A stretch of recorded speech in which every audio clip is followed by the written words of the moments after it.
be on that. Good on both sides. We got a street sign up there on the right side with its back turned. What are we thinking, South Africa? We should be somewhere in the southwest of Africa. This looks like the Cape region with the eucalyptus and the bigger hills. Now the question is, I kind of want to go closer to Cape Town, but it could also be where Harrier is right now, towards like Port Elizabeth. I'm not even going to try to pronounce the name that is on screen. Again. Yeah, it's pretty hard to region guess the southern part there. Further up towards the north it was.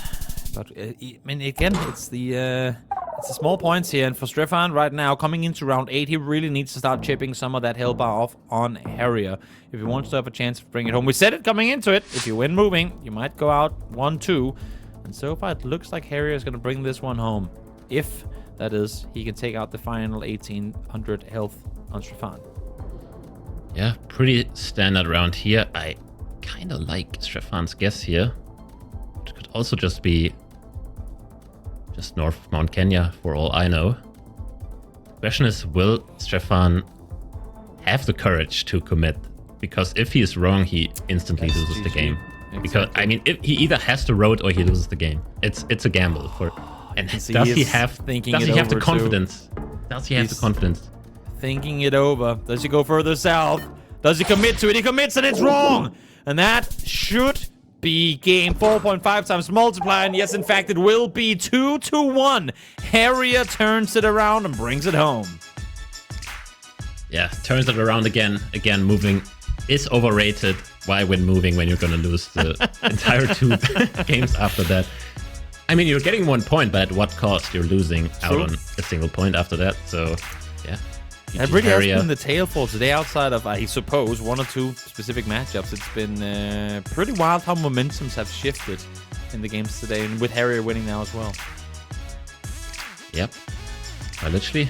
I mean, and the unfortunate part for Stefan is that we get him in an interview right now. It would have been nicer to have him on a win, because he would have been maybe more talkative, you know, but...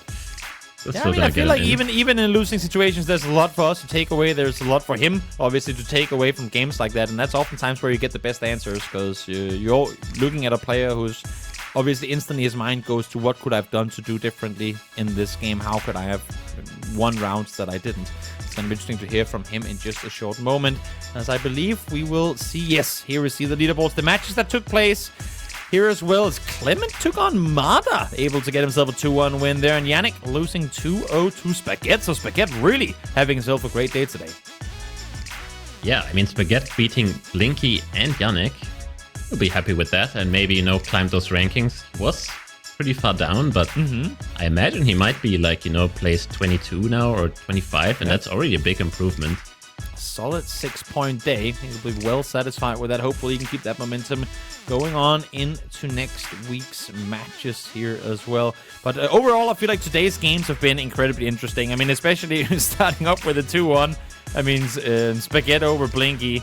That was absurd. And then Trish Sheena, good matchup there as well. Flyme Anna went all the way down to the very, kind of final moments. I feel like a lot of them just took us all the way down with insane momentum swings throughout. Yeah, sometimes all you need, it's just one good guess in a no-move game on a high multiplier, then just turn around the whole game. That was at the NMPZ as well. And funny how that happened so often today. It's definitely been a great matchup. Now let's take a look at the standings and see how these matches have shaken up the leaderboard. Blinky has overtaken first place from Radu alongside Consus, but they of course have played Blinky has played one more match. So if Radu gets a win, he'll be right back up there. Lindley and Harrier as well, joining forces at 31 points in 8th and 9th respectively. And then down further towards the bottom, because Spaghetti, as you were saying, Siggy, he too has flown up the leaderboard by quite a margin. Yeah, big step for him and big step also for Anu. So both Japanese players moving up, Sheena as well.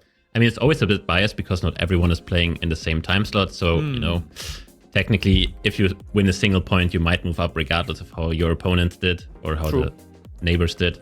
But yeah, as we can see, Blinky, Cons, and RC are just running away with it. There's a huge gap between them and like MK Finbar. It's getting quite apparent.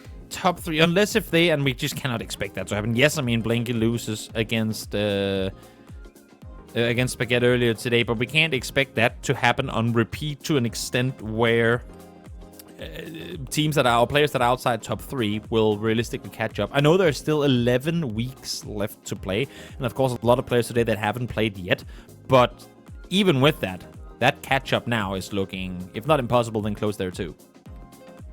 Yeah, I think the most interesting matches will still be Consus playing Blinky and RC, because they're pretty far down the road still. They're in week 14 and 18, I think I checked. So it's going to be interesting to see whether Consus can stay on that flawless until then, because I think it's easier for him, you know, against opponents where he knows he's better, but he knows he had a pretty tough time in the World Cup against Blinky, and Blinky really showed him, hey, I know you're the Dutch Destroyer, but I'm Blinky, okay? So true. Calm down. So if this was week 21 and we screenshot this leaderboard, we ended right here, what would be the biggest surprise to you, if any at all?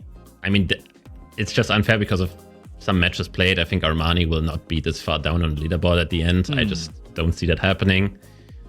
Even though he's like quite at a disadvantage just by how the league is set up against NMPZ only players. But that's just how it is. You have to be good at every mode. But also Kratsu this far down would be weird. Trichter as well. Debray, Eamon. I feel like there's going to be some big shifts for these players that have not played as many games as the top 12. And that's the thing, right? I mean, look at this. 27th, where Spaghetti is currently set at 24 points. 1 win. 3 points would boot him into 16th. Or at least a tie there. It's, I mean, and that's the funny thing. When you have the top players sponging up the amount of points that they do here, or soaking up the amount of points they do, it leaves everyone else so close. So yes, while top 3 might already be guaranteed in terms of the players that are going to be up there, obviously, in between those 3, it can end in multiple ways. For the other teams that are fighting for World Cup spots in August, I mean, that top 12 is completely open. Yeah, I mean, 4th through 12th, I suppose.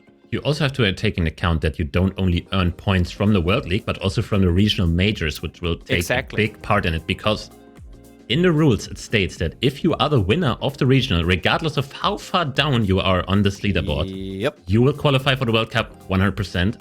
So everything is possible until you can qualify last place in the regional for the regionals. You can still make it to the World Cup. The interesting thing becomes when one of the players that are already in the top 12 then qualifies through a regional, because that means that the 13th place would then be joined in as well. Right? No, that's something different. That's something different. That's combined points. We'll also have wildcards held and an open major. That will be different. Safe to say, dear viewers out there, before I end up confusing you, or we end up confusing you too much, there's a hell of a lot of GeoGuessr still left to be played, and just because we have the leaderboard lined up the way that it is right now, does not in any way mean that's how it's going to end up. And if you don't think you've had enough GeoGuessr today already, in just under 4 hours, wherever you are in the world, you will have, or we will have, the second bracket of games that will be played today taking place, so do make sure to come back for that as well. We are just waiting to get this final interview going before we'll round off this broadcast. But to you, I mean, today, Siggy, what has been kind of some of the key moments that stood out to you? I mean, key moment is definitely Blinky making a mistake. I mean, how often does that happen, really? And instantly realizing his mistake, also a very Blinky thing, I feel like. But even then, after he won, he was like not very happy, because for him, his day is ruined, because a single loss is basically for him like, okay, this shouldn't happen. You know? I should retire. This is the end of my career. I lost 1 game. Oh no. Also, for the broadcast later on, I'm not going to leak who it is, but Jake Lyons will not be casting. It will be another well-known community member. He definitely has been a caster before, maybe in the GeoGuessr scene. Definitely has been a caster before, maybe.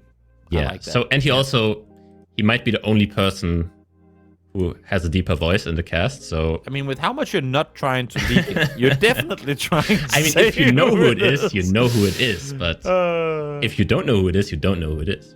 That's so valid point. That's usually how information goes. But yeah, no, I think today overall, I mean, obviously now we've had the opportunity to watch back quite a few of these weeks. We've casted 2 weeks ago together as well.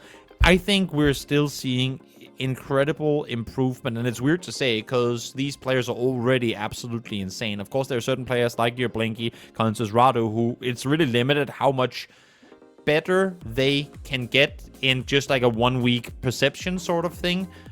But for some of the players that are down the leaderboard, we're starting to see them claw back. I mean, Spaghetti today climbed up the leaderboard. Flyme as well, able to climb up, even if just by a bit, able to start turning that around. And I think that's one of the things that by the end, I mean, when we come week 21, we're going to be looking back at, like, okay, so halfway through the tournament, what were we looking at? Because technically, I mean, as they say in all other spots, what one team can do in one half, the other team can do it in the other. So while we won't see direct upsets, I still think there's a lot of teams that are still sat further towards the bottom that will be, I mean, as you were alluding to as well, ending within that top 12. Yeah, and also GeoGuessr is a game where you can make a lot of improvements just by playing a lot in a certain time frame. I think if you grind the game for a month on end, you'll definitely be so much better just because everything is way more present. After that, everything becomes just a haze and you forget things.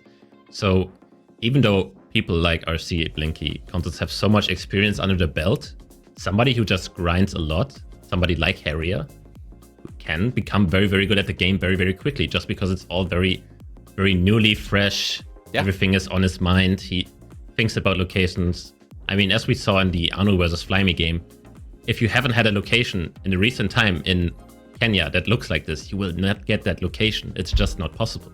So you always have to play a lot to keep your mind fresh for these types of occasions. Otherwise, it's not going to happen. That's true, and I am just getting word that we're not going to get the post-match interview here in this one, so I'm going to let us round off the day instead. Keep in mind still, there is more GeoGuessr to be played later today. In just under 4 hours, we'll see the second bracket of games coming up, and here you can see the matches that will be taking place. Sachu versus Debra, Orlando versus Pan to start things off, looking to be a very, very exciting day of GeoGuessr action. But with that said, we're going to round off this show. Remember that the World Cup has been announced, that you can get your tickets over at geoguessr.com/World Cup, and that you, by subscribing to Twitch here, will be helping increase the prize pool. All the money from the Twitch subscriptions contribute directly to the prize pool, so make sure to support, and let's get that prize pool sky high. Any final words from you, Siggy, before we round off the day? So, it was an amazing day. Hope everyone had fun watching. And yeah, see you guys whenever. And hope you have fun in the other bracket. Hope we have fun in the other bracket indeed. It was a hype day. Yet another day of great GeoGuessr to be played. And more games, as I said, to be played later today. So thank you so much, everyone, for tuning in. Enjoy your day. Go play some more GeoGuessr.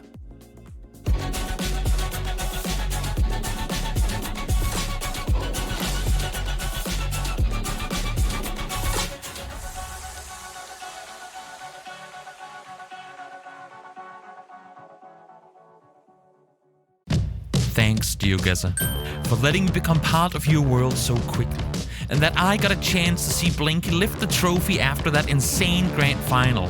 It was an experience I'll never forget. So now, with 2025 right around the corner, I have an idea. Now, don't get me wrong, I love Sweden. We've already had the World Cup there twice. GeoGuessr 2025 World Cup. Denmark. So to all you GeoGuessr fans out there, let me show you what Copenhagen has to offer. Fancy architecture. Easy to recognize signs. We have historic buildings. Red roads. A royal family. World-class dining. A super cool theme parks. We got the best beer in the world. Presumably. So, when you're done exploring the city, when you've tasted all the varieties of smørrebrød and you've found out the true meaning of hygge, we'll meet here. Where Winston Churchill laid the foundation of what would become the European Union. Long live the cause of freedom. Where big-time artists like Rolling Stones, Louis Armstrong, and the Beatles have performed. Ladies and gentlemen, boys and girls, I welcome you to Copenhagen and the KB Hall, the venue of the 2025 GeoGuessr World Cup Finals.